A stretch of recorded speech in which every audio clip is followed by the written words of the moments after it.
Hi friends, पुन्हा एकदा मी माझ्या यूट्यूब चॅनेलमध्ये तुम्हा सर्वांचं स्वागत करतो। आता सध्या 10वीची परीक्षा झालेली आहे आणि आता 8वी 9वीच्या परीक्षा सुरू होण्याच्या मार्गावर आहेत। काही शाळांचे ऑलरेडी आजपासून सुरू होत आहेत, तर त्या दृष्टिकोनातून 9वीचा पेपर मी सोडून दाखवणार आहे। प्रॅक्टिस पेपर घेतलेला आहे।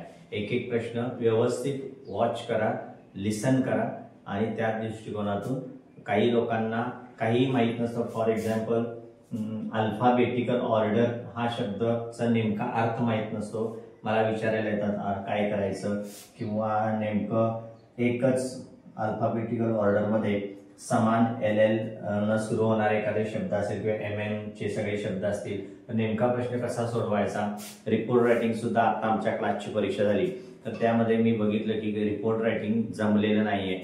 थोडंफार पत्र लेटर रायटिंग परवाचा व्हिडिओ टाकल्यामुळे थोडंफार मदत झालेली आहे की पहिला पॅरेग्राफ लास्टचा पॅरेग्राफ थोडं पाठांतर करून विद्यार्थ्यांनी भरपूर जास्तीत जास्त विद्यार्थ्यांनी लिहिण्याचा प्रयत्न केलाय, परंतु रिपोर्ट रायटिंग जमलेलं नाही। रायटिंग स्किल मधलं भाषांतराची वाक्य चुकलेली आहेत।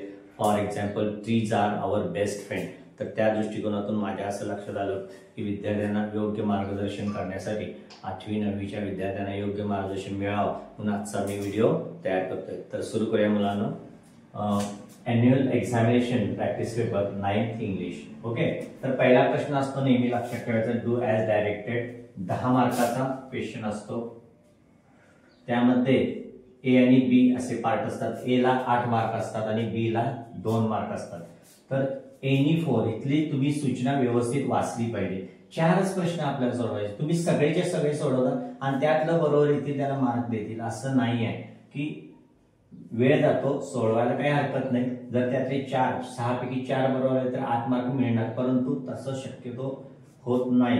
4च प्रश्न सोडवा कारण वेळ जातो त्यामध्ये। तर पहिला प्रश्न अतिशय सोपा असतो बघा, राईट द मिसिंग लेटर। आता नेहमीचेच आपले शब्द असतात 5वी 6वी 7वी 8वीचे ज्या इयत्तेमध्ये तुम्हाला जे शब्द गेलेले आहेत इंग्रजी तसेच शब्द असतात।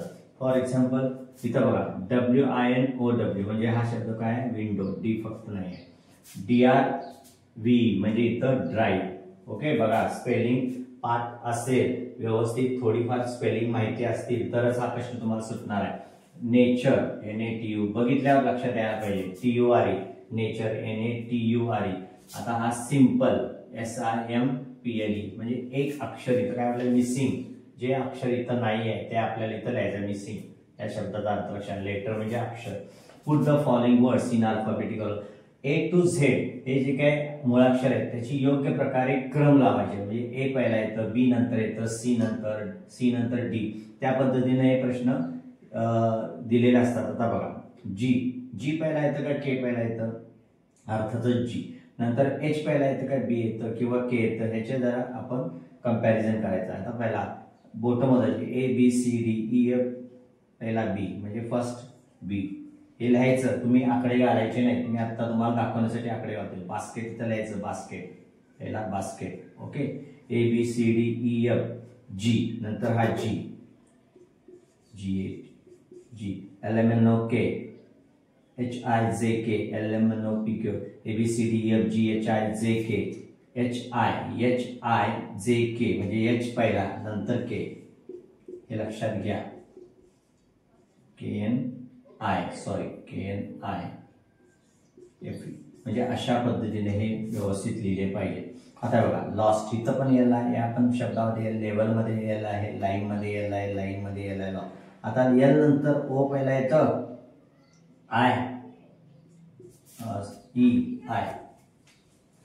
इथं पण I आहे, इथं पण I आहे। ह्याच्या नंतर बघूया पहिला E येतं का पहिला O येतं, Aच्या A पासून सुरू केलं तर ABCDE म्हणजे 1 नंबर ह्या शब्दाला असेल।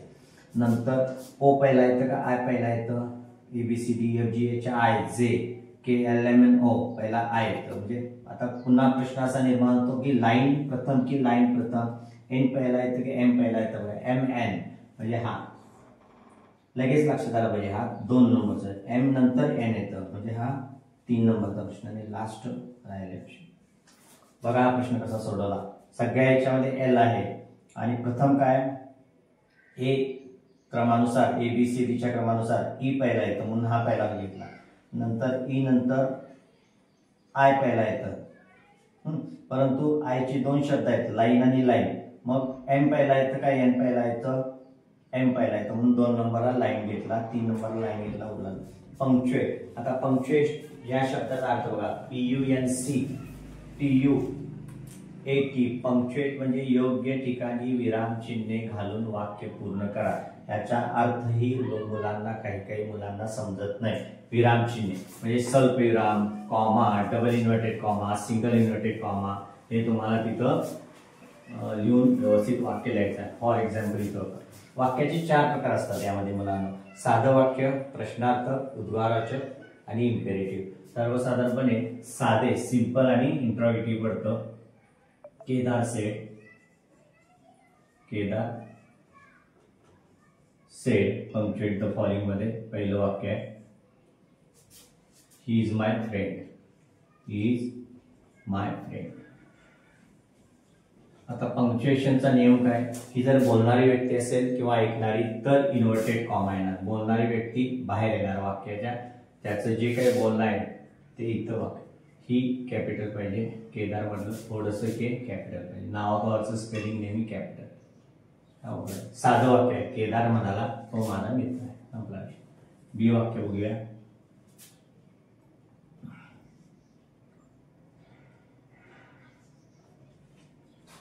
Isn't it very dangerous?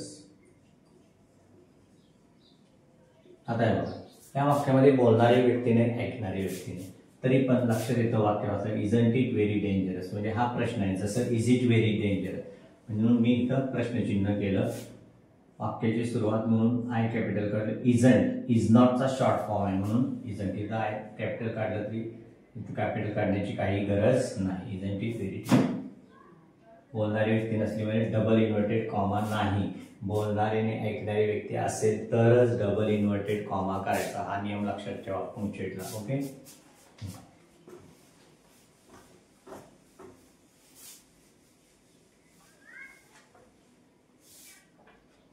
Make the words.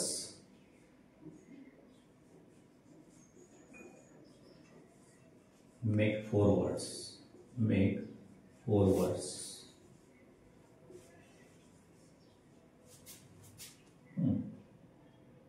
Minimum of 3 letters. Minimum of 3 letters म्हणजे 3 अक्षरी शब्द आपल्याला तयार करायचे. किती तयार करायचे आहे? Using the letters in the word understand. Using the understand असा शब्द त्यांनी दिलेला आहे. त्यातला त्या साहाय्याने using the letters in the word understand यातले अक्षर घेऊन आपल्याला शब्द तयार करायचे. आता त्यांनी इथं 4 आपल्याला आखून दिलेले आहेत शब्द, म्हणजे 4 शब्द तयार दिलेले आहेत. काही वेळा सांगत नाहीत, काही वेळा आखून दिलेलं असतं, काही वेळा नसतं. ओके. बरोबर. अंडर स्टँड, डोळ्याला जे पहिला दिसतं ते लिहायचं. अँड कमीत कमी. नंतर काय दिसतं बघा, अँड दिसलं, स्टँड दिसलं, अंडर दिसलं,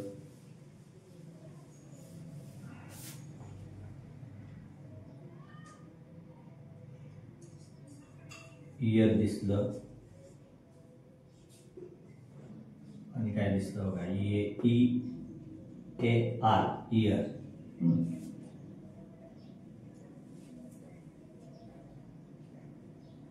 नियर, NEAR नियर.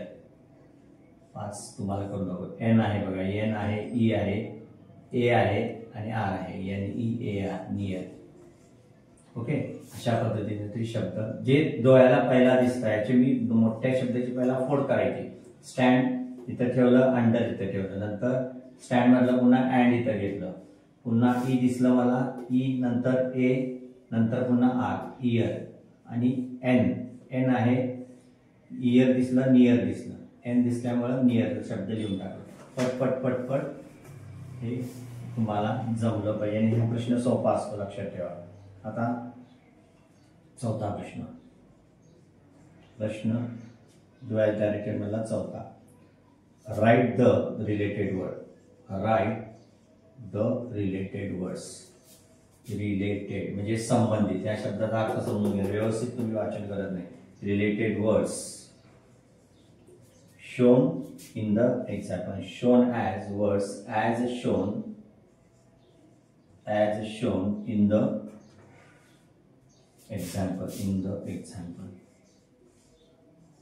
म्हणजे काय हो, ती बघा इथं एक वेब दिलेला आहे, बिल्डिंग.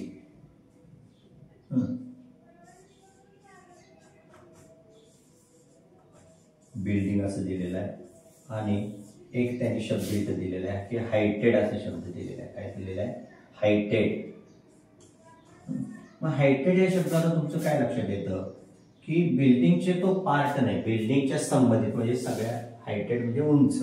आता आम्ही असं म्हणू शकतो एखादी बिल्डिंग नवीन असते, न्यू बिल्डिंग. अरे नवीन आहे का बिल्डिंग? मग त्यासाठी बहुतेक बिल्डिंग जुनी आहे. Old building, big building.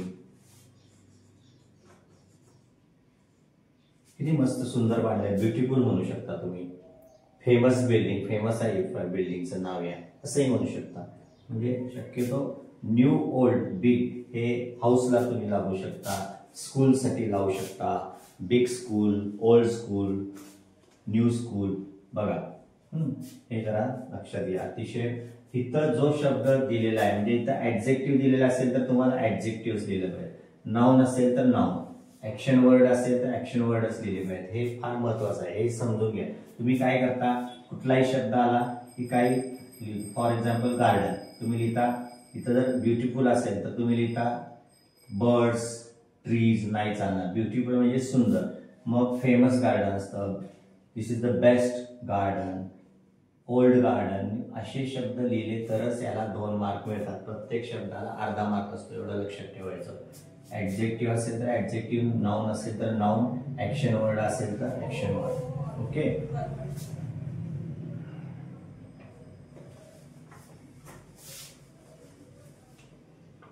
प्रश्न 5वा. जवळजवळ हा 4 झाला. प्रश्न 5वा.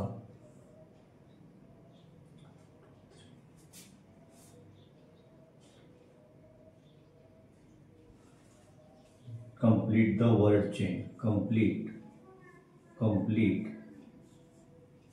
the word chain.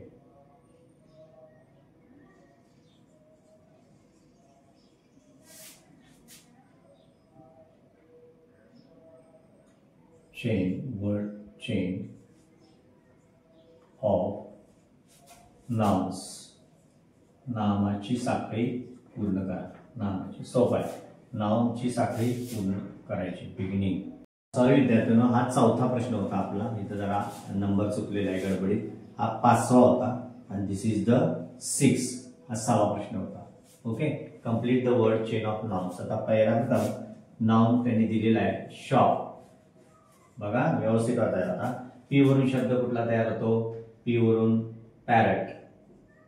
नाउन कुठलंही घेतलं घ्याय PARROT. पॅरट म्हणजे पोपट. टी म्हणजे काय? टेबल. प्राण्यांचीच नावं लिहायला पाहिजे असं नाही. कुठल्याही वस्तूंची, प्राण्यांची, पक्ष्यांची नावं आपल्याला चालू शकतात. ई पासून काय? एक किंवा ईगल म्हणू शकता. पुन्हा जी पासून काय? गेट, दार, दरवाजाचं गेट. GET गेट म्हणजे मिळणे गेट. असे नाव ते तुम्हाला जगातील कुठल्याही प्राण्यांची नावं, वस्तूंची नावं, पक्ष्यांची नावं, नद्यांची नावं तुम्ही नाउन चेन मध्ये लिहू शकता. हे लक्षात ठेवायचं. नाउन म्हणजे काय? जगातील कुठल्याही वस्तूचं नाव, नदीचं नाव, पक्ष्याचं नाव, प्राण्याचं नाव. ओके. त्यामुळं याच्यामध्ये ऍक्शन वर्ड्स मिक्स करायचे नाहीत, ऍडजेक्टिव्ह मिक्स करायचे नाही.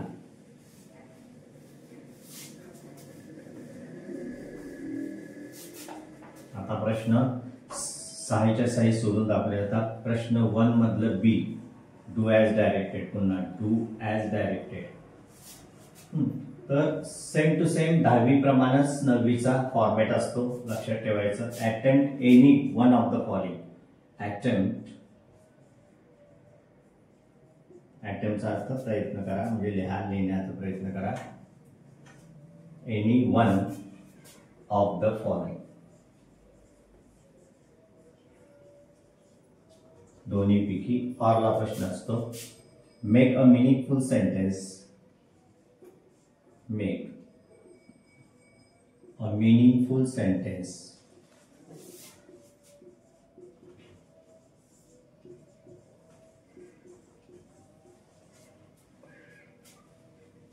By using the phrase. Phrase असते by using एक वाक्प्रचार दिला असतो इंग्रजी मधला, त्यानुसार आपण वाक्य करायचं असतं. Using the phrase. अतिशय सोपी फ्रेज दिलेली आहे. Using the phrase take care. To take care. आता याच्यामध्ये मुलं काय चुकतात बघा.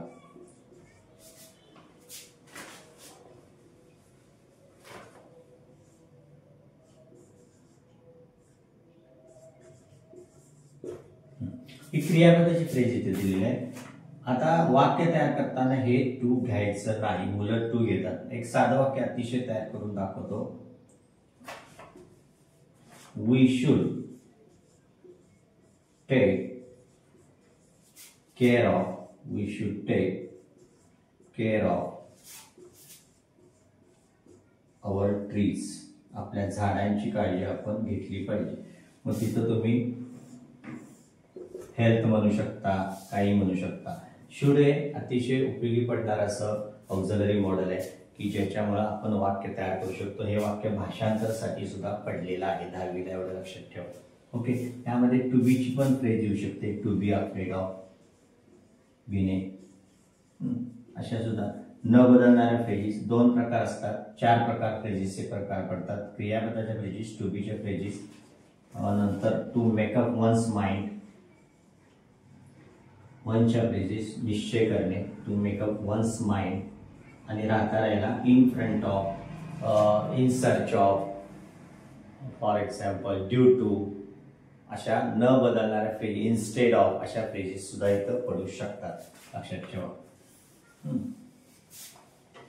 नंतर त्याला ऑरला काय दिलंय पहा. या प्रश्नाला ऑरला आपल्याला add a clause to expand the sentence meaningly. or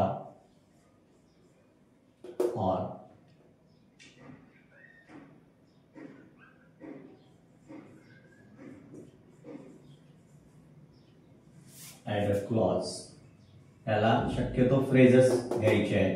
clause थोडस अवघड जाणार आहे, त्यामुळे क्लॉजचा प्रश्न आपण घ्यायचा नाही. To expand. एक्सपांड म्हणजे विस्तार करणे, वाढवणे. Expand the sentence. असा क्लॉज घ्या की ज्यामुळे सेंटेन्स मध्ये वाढ होऊ शकेल, वाक्याचा विस्तार होईल. मिनिंगफुली, अर्थपूर्णपणे विस्तार व्हायला पाहिजे. मिनिंगलेस नाही, मिनिंगफुली. MEANING, meaningfully. आता एक क्लॉज पहा.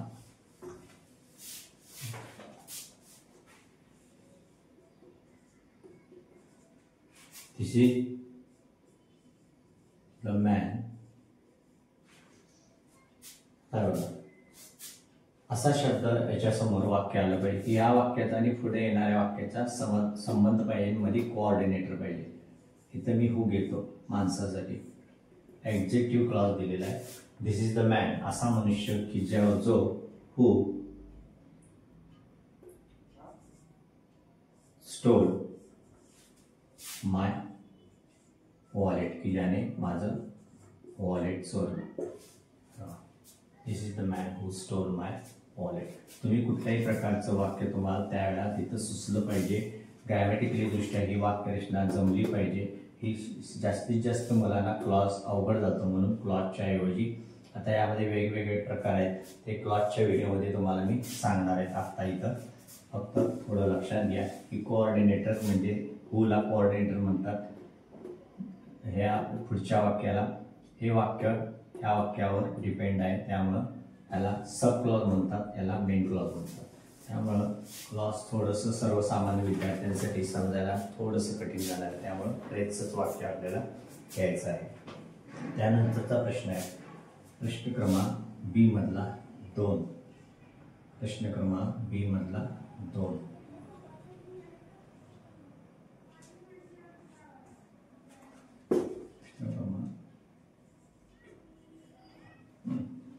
काय दोन, attempt any one of the following. पुन्हा ते ऑरचा प्रश्न आहे. Attempt any one of the following. One of the following.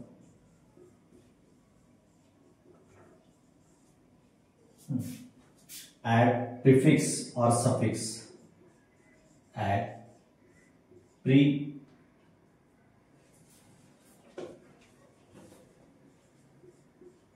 म्हणजे अगोदर, शब्दाच्या अगोदर सुरुवातीला काही प्रत्यय लावा आणि नंतर लावा. प्रिफिक्स नंतर लावा किंवा अगोदर लावा. सफिक्स शेवटीला किंवा सुरुवातीला. Add a prefix or suffix to make a new word. नवीन शब्द तयार करण्यासाठी हे करा. काय करा, सफिक्स लावा किंवा प्रिफिक्स लावा. अंडरस्टँड एक दिलाय आणि दुसरा दिलाय डेव्हलप.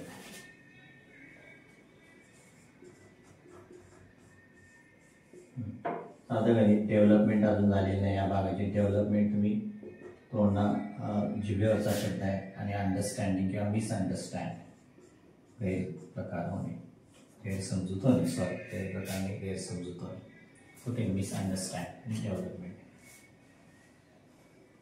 त्यालाच ऑर वाक्य तयार करायचं आहे. Make a meaningful sentence using any one of the following word.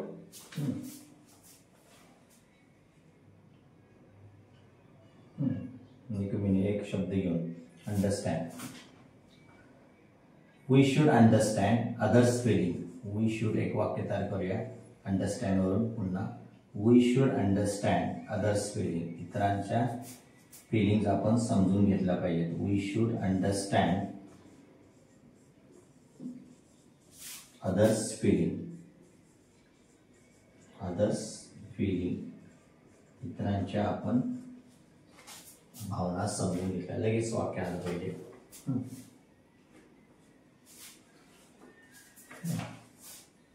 We should try किंवा वी शुड डेव्हलप अवर, काही म्हणू शकता. I should develop my oral skill of speaking. Okay. म्हणजे अशा तऱ्हेनं हा प्रश्न पटदिशी मार्क मिळवून देणारा प्रश्न आहे. पट जास्त वेळ लागत नाही. विचार करायला सुद्धा वेळ लागत नाही. लँग्वेज स्टडीचे प्रश्न सोडवूनच पुढच्या प्रश्नाकडे वळायचा आपल्याला. त्यामुळं हा प्रश्न 10 मार्कासाठी आहे. जास्त वेळ घालवायचा नाही. 10 मिनिटात सोडवता आला पाहिजे. खरं म्हणजे त्या दृष्टिकोनातून मार्गदर्शन केलेलं आहे. बघा तुम्हाला कसं, जर पुढच्या व्हिडिओला वेगवेगळ्या 8वीच्या पण पेपरला वेळेला तुम्हाला माझा व्हिडिओ वॉच करता येईल, तर त्या दृष्टिकोनातून 10 मार्क मिळायला काही हरकत नाही आहे. पुढचा जो क्वेश्चन 2 आहे ते लेसनवरचा पॅरेग्राफ असतो, त्याच्यावरचे प्रश्न मी सोडून दाखवणार आहे पुढच्या व्हिडिओमध्ये. Okay. Don't forget to subscribe.